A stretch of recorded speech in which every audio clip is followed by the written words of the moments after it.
Dr. Bourne is a retired brigadier general with 30 years of service in the United States of Air Force.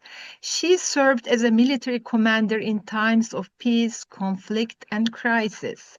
She previously commanded the 11th Mission Support Squadron at Bolling AFP and served as an unseen commander during the 9/11 attack on the Pentagon.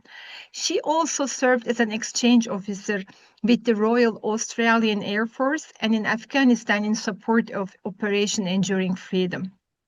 Currently, Dr. Bourne serves as the chair of the Midwest Reliability Organization, chair of the board of the trustees for DeVry University and Keller Graduate School of Management, and member of the Academic Advisory Board for CHEC. She is a trustee for the USFA Falcon Foundation and an honorary advisory board member for the Explosive Ordnance Disposal Warrior Foundation.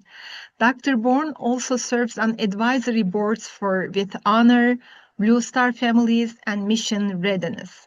Dr. Bourne is a fellow of several different professional societies and a member of various councils and boards.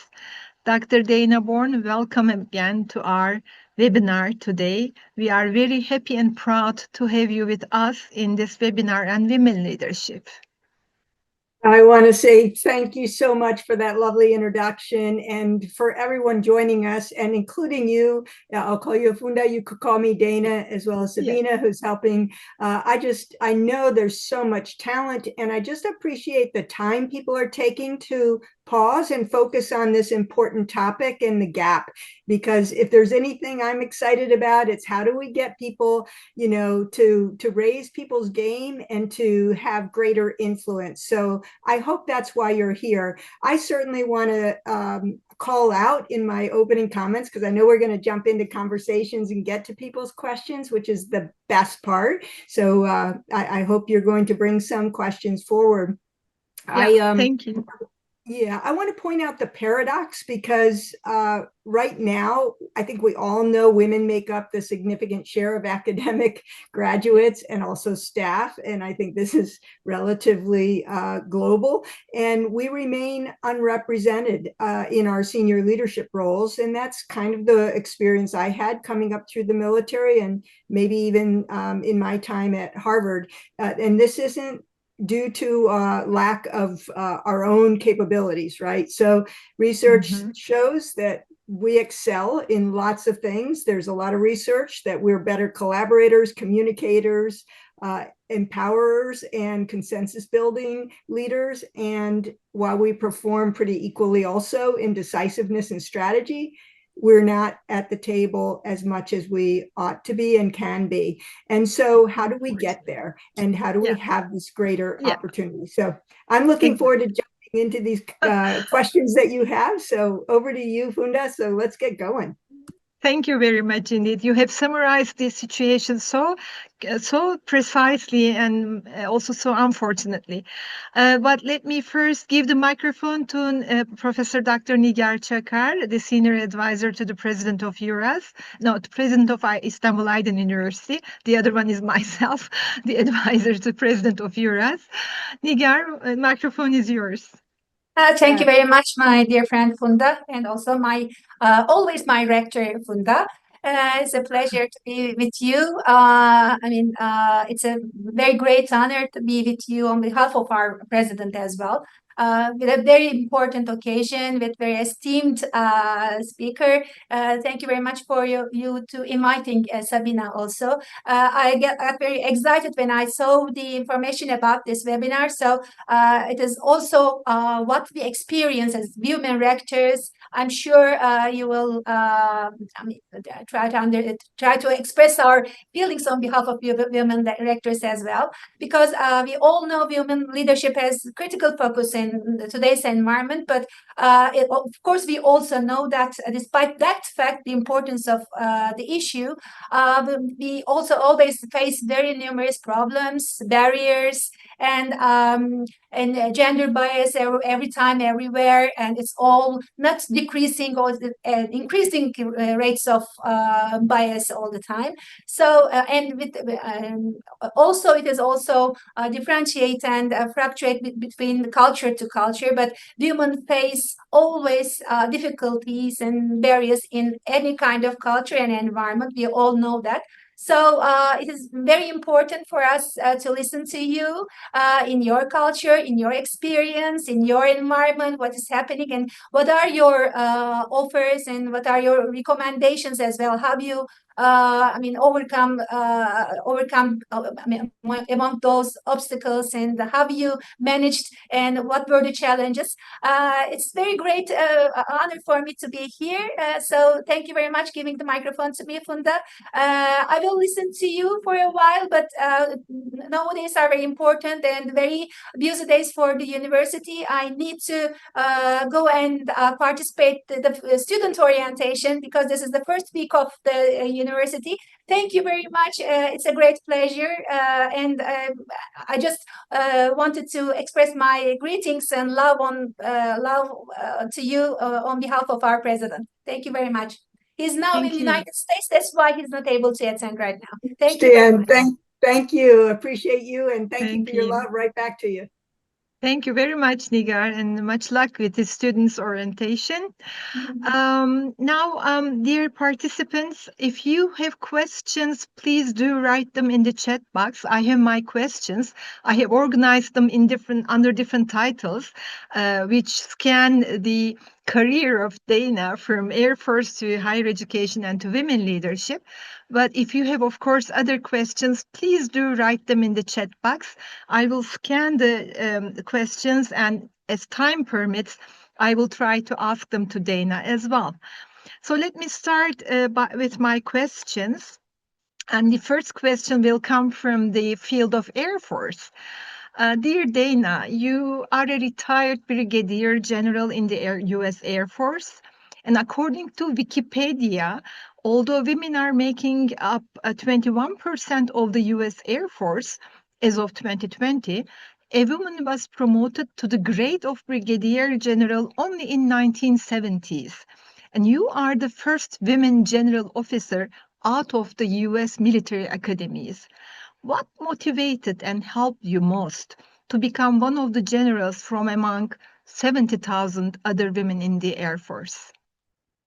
Well, thank you so much. And I do want to say I just am so inspired that we have this opportunity for a conversation about elevating and inspiring women, particularly in leadership, not just in positions, because I think leadership is not necessarily about positions. It's really about our influence. And so I'm really hoping that in some way our time together helps to elevate and inspire and create greater influence. So to answer your question, I just want to say thank you, Funda. I know I'm wearing my International Women's Forum scarf. I hope you recognize that we're both members. I recognize. Yes, we both served. I served as the president in the state of Massachusetts. I know you served as the president and on our global board as well. So I just want to acknowledge you and your leadership and say thank you to you. Going back, I mean, to 19, I know for some of you, it's like, wow, but back in the mid 70s is when I chose to go to the United States Air Force Academy. And so your question was what drove that and began this journey. And I really think it was a sense of purpose. As we look at our life stories and we try to figure out, what is it that makes us tick? Where is our passion for our purpose? Mine was really about people, and it really also was about service. And so I think I was driven. My father had been enlisted in the Coast Guard. And when I was young, I remember him teaching me how to salute. And so I think I was like attracted to maybe military service as a way to serve and to be involved in a mission greater than myself, and also with people that were like-minded and hearted to make a difference. And so a lot of mentors, role models opened doors for me that I look back now and I was like, so grateful. Some of them 40 years right now, I'm still writing thank you letters to them because they really began a new trajectory for me to open up an opportunity I hadn't been thinking about. And I know that as you think about people that open doors for you, I hope they're honored, whether they're still with us or not, that they made a difference. Resilience, discipline, authenticity, like genuineness were crucial. And I particularly think environments where women were few was attractive to me. Trying to pave a new way in a different place seemed less threatening in some weird way.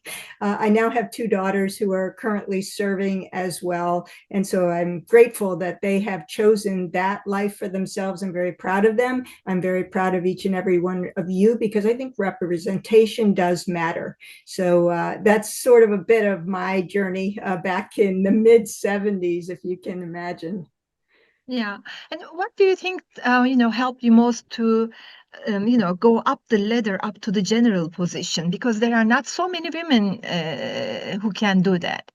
What character strengths maybe of you made you go up that ladder? It's a great question, and there's actually research that backs this now, looking back.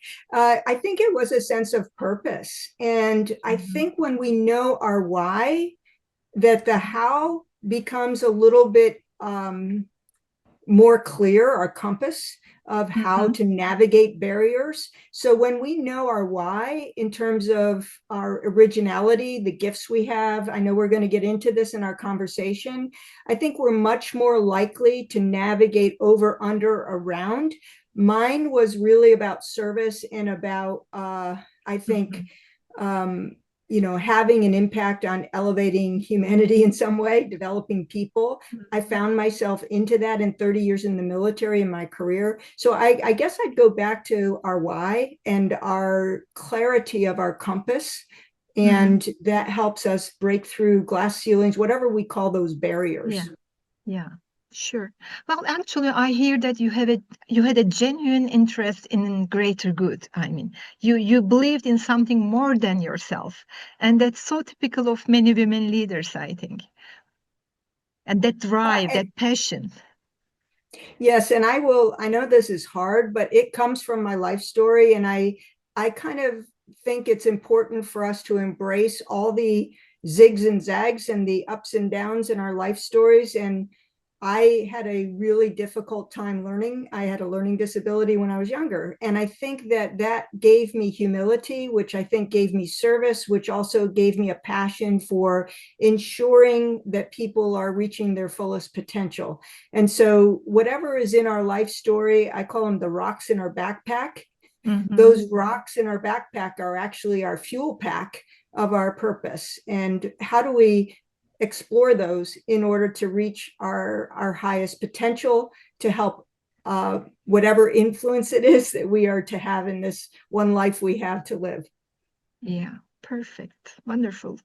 Well, my next question about higher education. There is also this higher education side of your career. And next question is about that one. You have a BS, an MS, an MA, and a PhD degree in behavioral sciences and psychology. You are awarded alumni awards and an honorary doctorate in humane administration. You served as the dean of the faculty at the U.S. Air Force Academy, leading to more than 700 members faculty, and with a $350 million budget. And you also served in different roles at the Harvard Kennedy schools. With all these successes in your mind, what do you think are the reasons women academicians are not represented in leadership positions in higher education, and what can help change the situation? Great question. And we'll jump right into that because it's not that we're underrepresented in academia. And it's not, we are represented, but it's not because of our qualifications. That is very clear. We earn degrees at higher rates than men. And I think the answer is that there are systematic barriers that are implicit biases and kind of a double bind we find ourselves in, being judged as either too soft or too hard. And so maybe it's institutional cultures that are slow to adapt. And I heard the second part of your question said, okay, so what can we do about this? Yes, And exactly. What can we change? yeah, By the way, Fidan asked here in the chat box, how did you navigate work-life balance in leadership positions? Because many people think that these work-life balance problems are the main reasons why women cannot go up the ladders. But what do you think about this? so those tie together. So I don't believe in the word balance because I think balance is bunk. And I do understand the question. I guess I reframe it a little bit like, how do we integrate all the aspects of our lives? And it is very difficult. The reason I don't like the word balance, even though I'm a middle child, I'm a Libran. I don't know. I mean, I like unity and I like to bridge gaps, which is why I accepted and wanted to be in this conversation. Uh, Integrated life is something that is so distinctive for each of us, and it's a matter of choice. And one of the ways that I would propose, based on living authentically, like our originality, because all of our lives are so different with having kids at different times or not having kids, being married, not married. I mean, there's, and over our Yeah. lifespan, like my sister got married really young before she got her PhD. I got married after I had my PhDs. Yeah. So our kids are different ages. So I would propose that people think about this as integrated life. And how do you choose the amount of water you put in 4 buckets? One is your career. One is your personal taking care of you. One is your community and your friends, and another is your family, however you define it. But don't fill every bucket to the brim, or there's going to be water spillage out of the buckets if one thing happens that we don't plan on. Yeah. So the way I made the decision was I got married much later, first marriage for both my husband and I, and we had kids, which was difficult because we got married much later, but we had children later in life. And he became a stay-at-home parent in order for me to continue serving. But it is a choice that's different for every one of us. But how do we make it work for each of us in every phase of our life? And it's a matter of choice. Exactly. My perspective. Yeah. Thank you very much. Well, my next question is about women leadership. We will now unite these both fields, Air Force and higher education. Well, my observation from my TULIP leadership programs, which I especially organize for women academicians, and from my Beer Journey awareness programs, I observed that women refrain from becoming candidates for leadership positions. They have issues related to self-esteem and self-awareness. I believe improving self-esteem and self-awareness of women will help them. Also, the visibility of the role models is very important. These are my observations. With your experiences in those 2 different areas, what do you think about the self-esteem and self-awareness issues? How can women get on their own way? I love the question, get on your own way. And I will add to that, it's also how do we get out of our own way? Because my personal story was when the academic dean position, and you mentioned I was the first general officer woman out of the US military academies, that only became a possibility because someone came to me and asked me why I didn't apply for the position when it became available. And the fact is that most women, like 100%, like we have to feel like we're ready, while men, the research shows, if they're 60% feeling like they're ready, they apply. I had not applied for the job because, one, there had never been a woman. 2, I was fairly new into my department chair role. 3, I wasn't an engineer, and most of the previous deans, there were only 8 before me, had always been either engineers and or pilots for the most part. And so I didn't apply. And someone asked me, they said, is there a reason you didn't apply? I gave all those excuses, which I needed to get out of my own way. And they encouraged me to apply. And then the rest, I ended up being selected. But I thought about that and I said, number one, we don't apply for things for lots of silly reasons. And I had to put what my mentor said to me, who encouraged me to apply, who also was a candidate. He said, if you don't have a reason not to apply, don't you think it's your duty to offer to serve? And when I heard the word duty and service, I put my application in because I had no real reason other than my own excuses. So I do believe that we have to get out of our own way sometimes and to get on our own way. So recognizing and leveraging ourselves, looking for support networks, whether they're peers or senior people. I really still honor the gentleman who came to me and said, don't you think it's your duty to apply? And I was grateful. And then maybe small risks into leaning into our confidence that in a way that is a risk, right? A little bit more that we'll take on and say, you know what, it's someone else's decision, but I ought to at least put myself, I'm not going to be selected if I don't apply. I might not be selected if I do apply, but I might be. Yeah, sure. Yeah. And of course, there is also the saying that if what was it? I never lose because if I lose in a competition, I will learn, something like that. So you never lose in a competition. If you win, No you get the failure. position. If you don't, you learn something. There's no failure, only learning, I think is the Yeah, quote that. exactly. Yeah. Well, coming to the strengths again, character strengths, because I think character strengths are very important. Especially women should be aware of their own inner strengths, of their character strengths, because they can do actually anything they wish in life. And you said beautiful, we should get out of our own ways. This is a very important statement, I guess. So about this character strengths, both in your career in the Air Force, in higher education, you have been awarded many awards. I will name a few from my list here. The Harvard Kennedy School Innovation in Teaching Award, the Harvard Kennedy School Annual Teaching Awards, the Air Force Distinguished Service Medal, Legion of Merit, Defense Meritorious Service Medal, the Secretary of the Air Force's Eugene Zuckert Management Award, and the Air Force Association's Hoyt Vandenberg Award for contributions to aerospace education. These are just a few of the awards you have been awarded.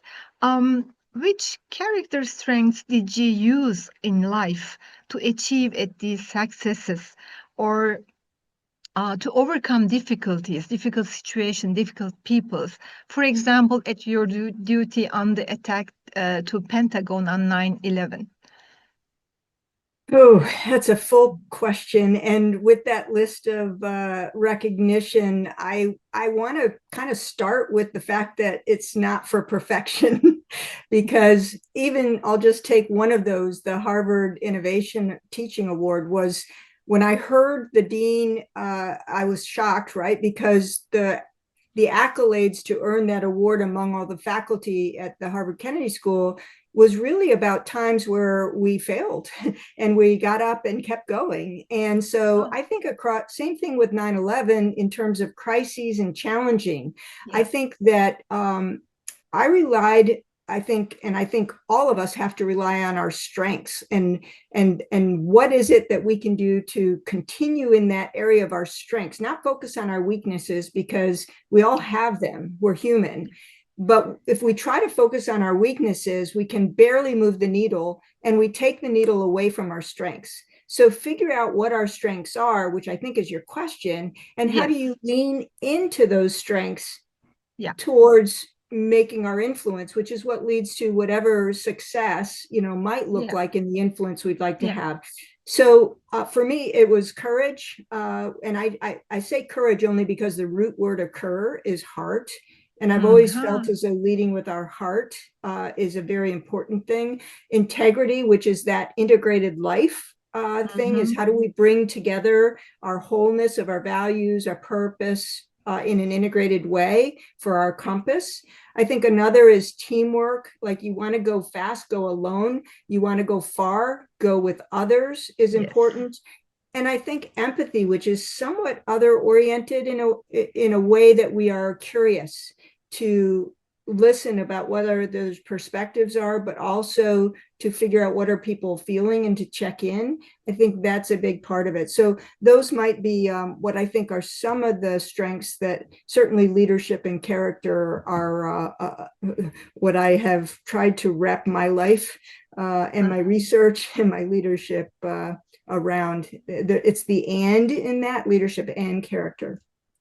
Yeah, I love the emphasis on the heart, actually.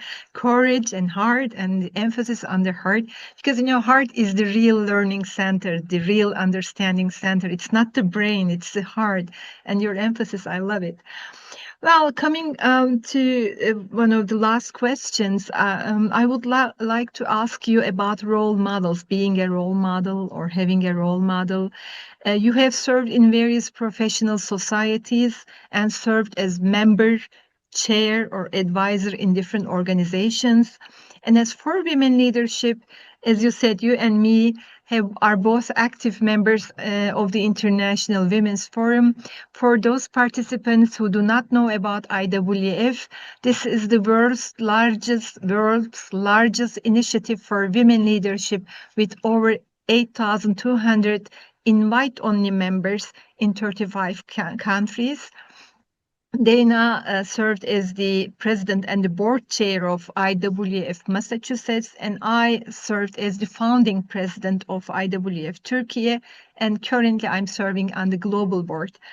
So I'm curious about how you have, as a women leader in so different areas, with roles in different organizations and institutions, how you have touched lives of other women with this successful career and leadership roles, and with your accomplishments.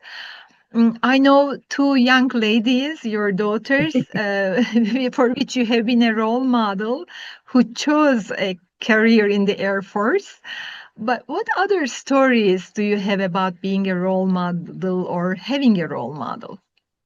Well, thank you for the question, and thank you for highlighting. I'm so proud of our two daughters who, we tried to lean into their strengths and help them to navigate the choices of where they wanted to, contribute in this world. And we are very proud they chose the service, different services, but very proud of them. And I guess the role model, we don't know necessarily sometimes when we're role modeling or when we have a role model. The definition someone once gave me of model is a small replica of the real thing. And so I think it's just being our best selves at every moment. And naturally leading into elevating and inspiring humanity. And so one of the things I would like to share is I think this is somewhat about like our definition of success and leadership. And so exploring that for ourselves. I think it's also about raising our game and raising others. Like, how do we get people to go, oh my gosh, if I can do that, I wonder what else I can do. Or if I can be that, I wonder what else I can be. And I've had people do that for me. I gave one example, right, of somebody, but there have been many in my life. And I'm so grateful for that. I also have had people say I did that for them at times that I didn't even know it. Just recently, someone who serves as a CEO and president of a university visited me while I was in my office at Harvard. And I remember asking, and she remembers asking or herself, when she was in a lower role, I said, well, when do you think you'll be ready? And are you interested in that next higher role? She had not even thought about it, much like my experience. She later told me that she expresses now to people that I planted a seed and then I watered it over the years, and others did as well. And so I think sometimes when we plant a seed with people to say, have you thought about, is that something of interest to you? And listening to what their response is and how we elevate and inspire them into their strengths is one way that we help to role model. And also, not like, I used to not want to point out that I was a woman general officer. I just wanted to fit in. But truth be told, when I was a young lieutenant, I knew one female general officer. No, really? And I only had I think, two women who were faculty in my whole 4 years at the Air Force Academy. Oh. And I knew who they were and I watched them very closely. So it's a paradox. We want to fit in and just be, a senior academic leader. But the fact is, we even look for people that are like us to be able to see ourselves maybe in that Yeah. space.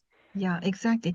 Well, Dana, what I recognize is that in this last story you were telling about being a role model to your colleague, and then your own story back in 70s or so, your male colleague coming to you, approaching you for a leadership position. In both stories, actually, there is a strong question which made all the difference. I think questions are, strong questions, powerful questions are really important tools. So, we should not tell women what to do. We should ask them powerful questions so that they can try to understand what's behind the question, try to gather together the answer. And in that process, they get to know themselves better, and then they apply themselves for different positions. So I like those two stories. Thank you very much for sharing them with us. Oh, I liked what you heard, because I have a colleague who I really respect. He's a classmate and went on to be the Chief of Staff of the Air Force, General Dave Goldfein. And he talks about it as squinting with our ears. Uh-huh. Very much right. Well, coming to my last question, and then I will go to the chat box again. There Sure. are so many different questions and comments there. I'm gonna tell some of them at least, share with you. In my awareness programs, in the Beer Journey awareness programs, I usually ask the participants to write down their own definitions of success, of happiness, of leadership, whatever you name. Because in the mainstream media and in the films and, series, etc., we are being given this information so that we have a standard definition of these notions. But, actually every one person should have his or her own definitions. That's my thought, of course, my personal way of looking at it.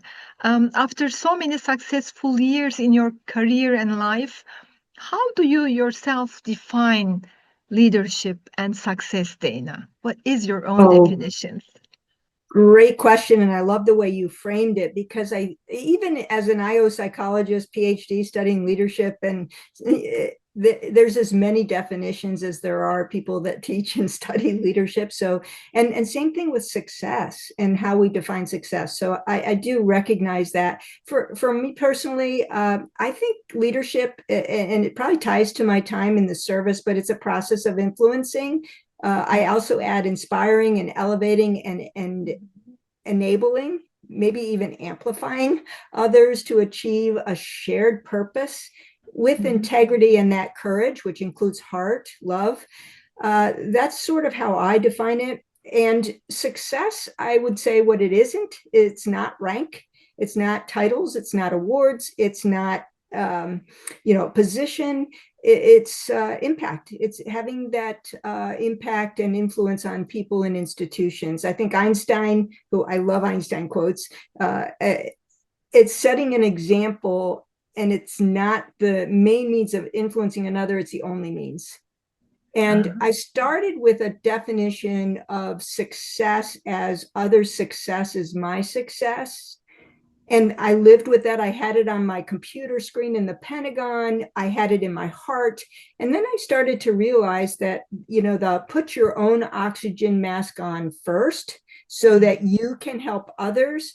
I realized that others' success is ours. However, we have to be like living our best day to day in order to have the even greater influence to help others. And so I think there's a phrase I'll leave you with that was part of the military service, but it is still with me today, that it's mission first, people always, or people first, mission always, doesn't matter which direction. It's a chicken and an egg, but we need to be focused on what are we trying to do and what are we trying to be, and also how do we think about helping others to do and be in a generative way that makes the world a better place.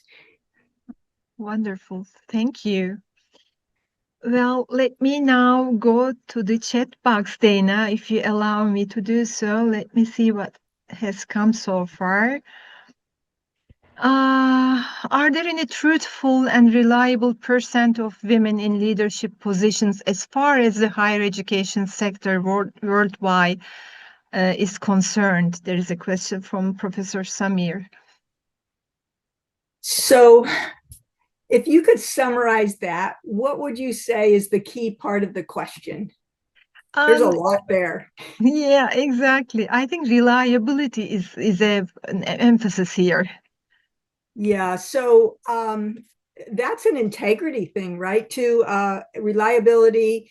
So I serve on an energy board, and so the word reliability to me is keeping the lights on. It's also security. It's also resilience. It's also it's a lot. So I think that this comes back a little bit to purpose as we think about, at some level, how do we create a shared sense of our purpose aligned with a shared kind of collective purpose. We are much more likely to stick to it, to have the grit, persistence, perseverance, all of the words, that relentlessness, right, that lead to that consistency, reliability, and resilience. So I would just say it comes back to purpose, and I think tied to purpose is values, and having conversations about that from an individual level to then how do we get to a shared level of those values and that purpose, and then the rest of that happens. Yeah, well, I think maybe one answer for the European area would also be the European Commission's reports. I think they publish those reports every other year, Professor Samir. It's called She Figures. If you look at the European Commission's website, you should be able to find it, because I use those reports to get the numbers, especially for the European region, in my presentations. But I don't know any reliable source for the whole world. And Dana has beautifully defined reliability.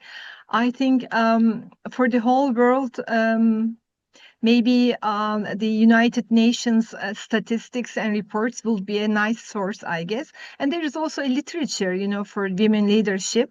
Maybe looking at the literature, we can find some numbers, because the researchers are always looking for those statistics, reliable statistics, as you said.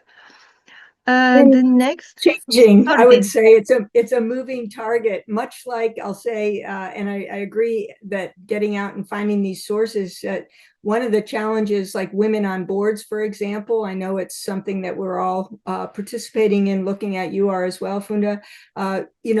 We think we're doing well, where we're up at maybe 15, then we go to 17 or 18%, but then you have one woman retire and they sit on 5 boards and the number dips. So it's something every single woman in higher ed really makes a difference. That's exactly true. Thank you very much. Professor Dr. Aybike Sertaş, she asked, how can digital transformation and remote hybrid models reshape opportunities and challenges for women in leadership? Digital transformation and hybrid models, how do they reshape opportunities and challenges for women in leadership? That's another great question. I love how questions. If you look over my shoulder, I have the book How, which, there's Simon Sinek that writes, start with why, which is important, but how we then go about, the purpose of why is really critically important. That's the work of Dov Seidman that I have here.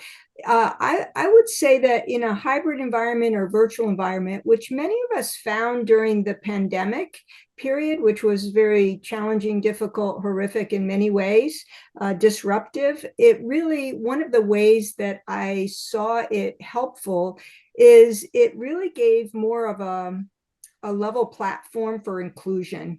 And, you know, everybody on the screen had the same size screen. And people who were maybe had physical disabilities that may not have been able to go on campus for a program all of a sudden had, you know, the world and different ways to open up to their learning, which we found at Harvard, creating space for people that had even not just physical, but visual or auditory challenges to lean into that space.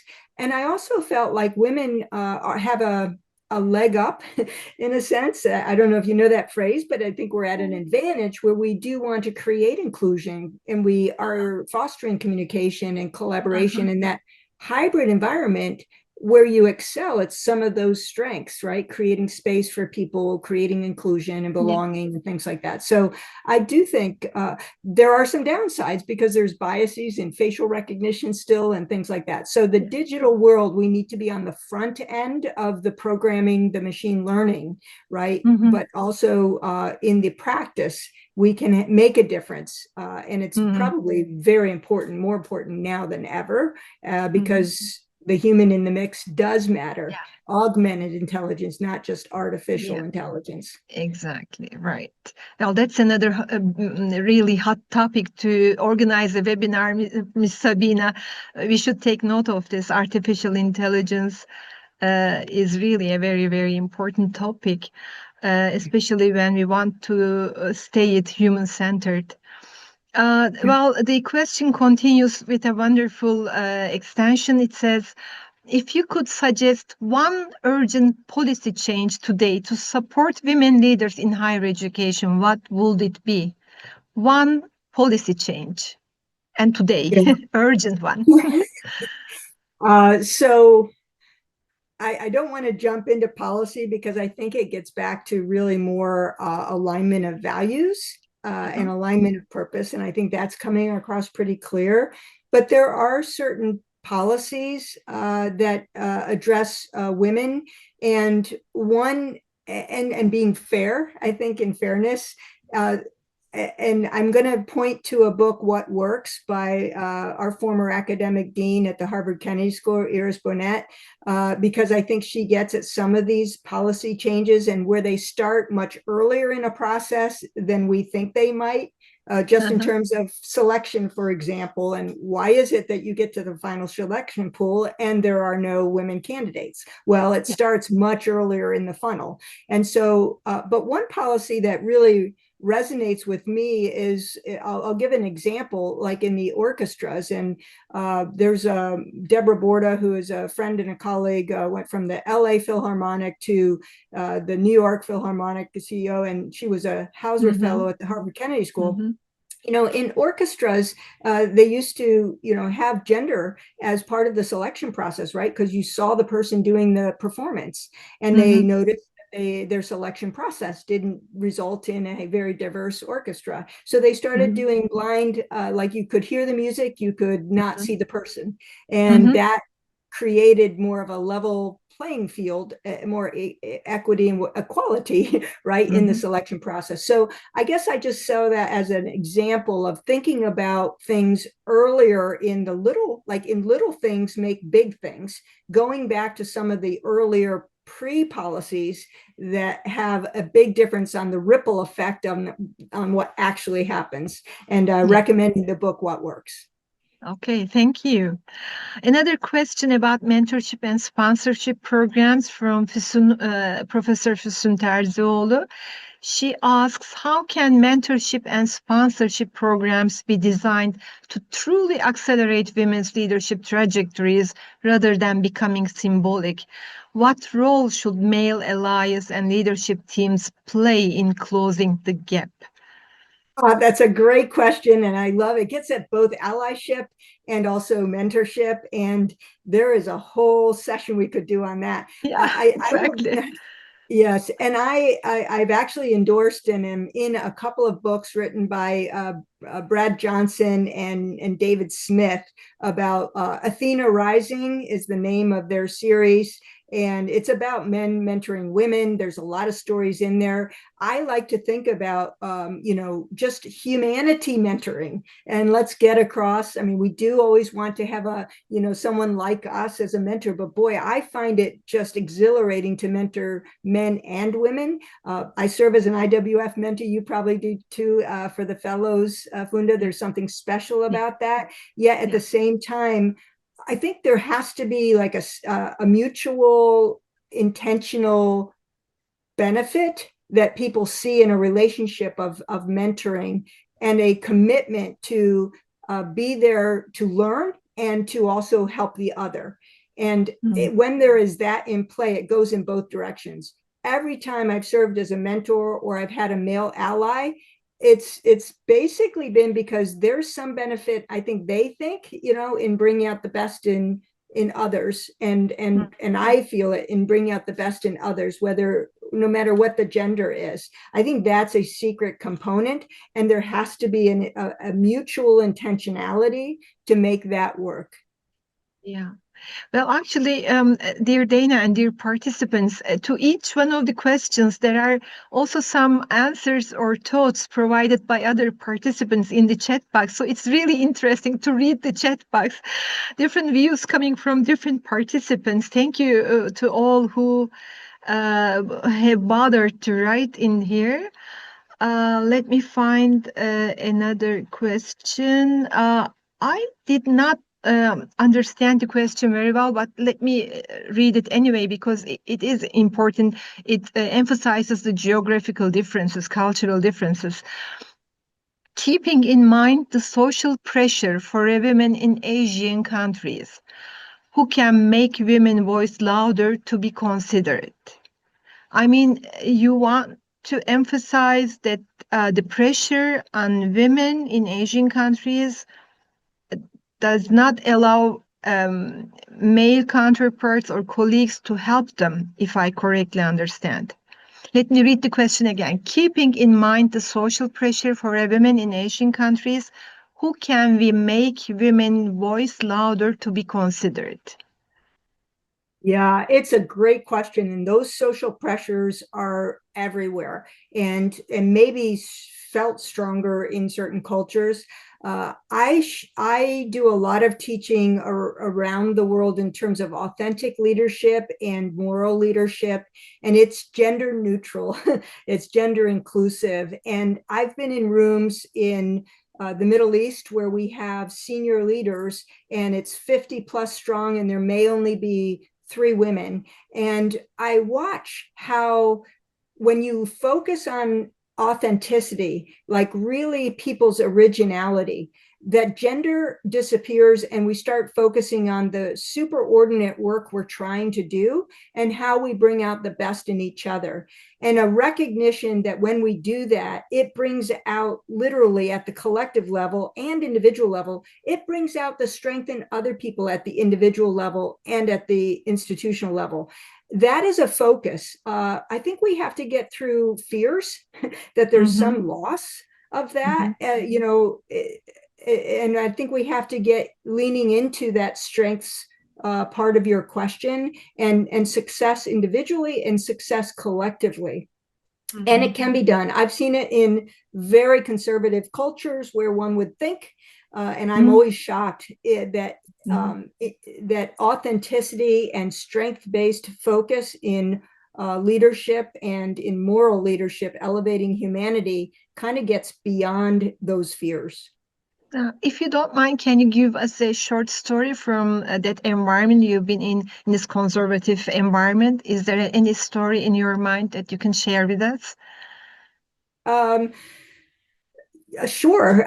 So, I mean, I've taught programs in Bahrain, for example, the last 10 years, in the United Arab Emirates, and also in South Korea.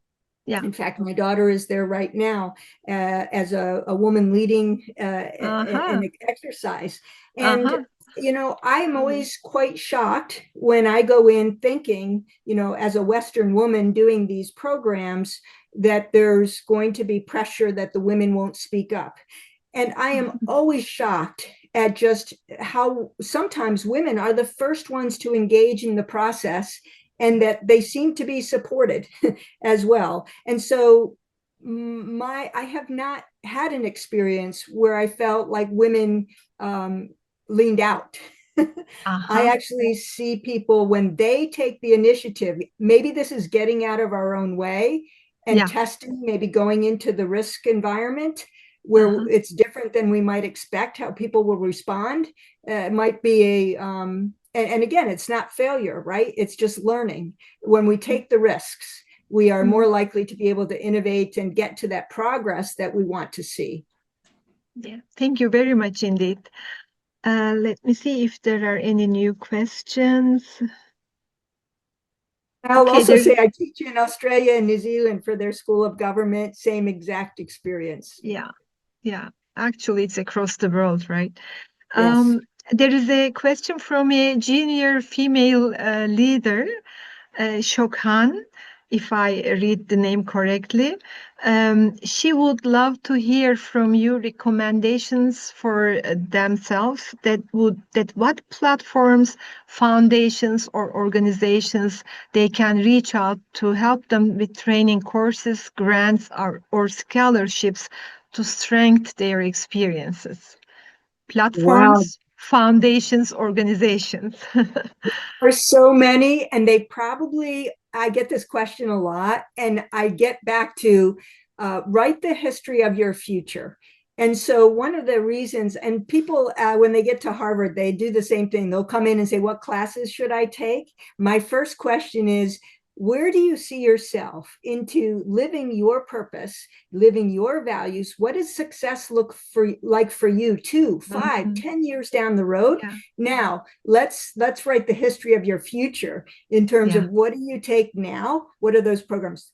There are so many out there. I've picked women corporate directors. I've picked, the IWF, the Council on Foreign Relations, but those are because I'm writing the history of my future. Like, where are the ways that I want to grow in order to contribute in the ways that I'm most passionate and what is following my purpose? But that's going to be different for each one of our participants here. So I explore with you to figure out, to write the history of your future, and then find those experiences that help you get there, to help you write that success for yourself. I call it a last breath moment too. So when we take our last breath, we can count it a success today, because we're not guaranteed tomorrow. Exactly. Well, this is a wonderful statement for closing the webinar. I hope it's an uplifting one. Yeah, it is. Writing the history of our future is a wonderful statement which will motivate many young people, because writing history itself is motivating at all. So thank you very much, Dana, for taking your time to be with us in this webinar and sharing your experiences, your personal stories, your trajectory of your career, successes, etc., and your wisdom coming from all your education in psychology and for actually a gathering of a lifetime wisdom, let me say. Thank you being with us today. Sabina, microphone is back on your side. Oh, thank you. Thank you. I was really that much inspired that among such a wonderful leader woman around, so many of them directors, and Dana, you also. Really, thank you for a nice this kind of them suggestions and sharing your experience with us. It's really important for all the women leaders who really wants to improve themselves. Just on behalf of Eurasian Universities Union, I want to thank you everyone who joined us today. Thank you, Dana. Thank you, Professor Funda, Professor Niyar, and Füsun Hocam. She was also with us. She is advisor to director. See you in the next upcoming webinar series. Yeah. Hello, Professor Funda. Wonderful. Terrific. Terrific organization. Thank you to EURAS. Thank you to you. Thank you, such a inspiring and leader woman around. We need all of you.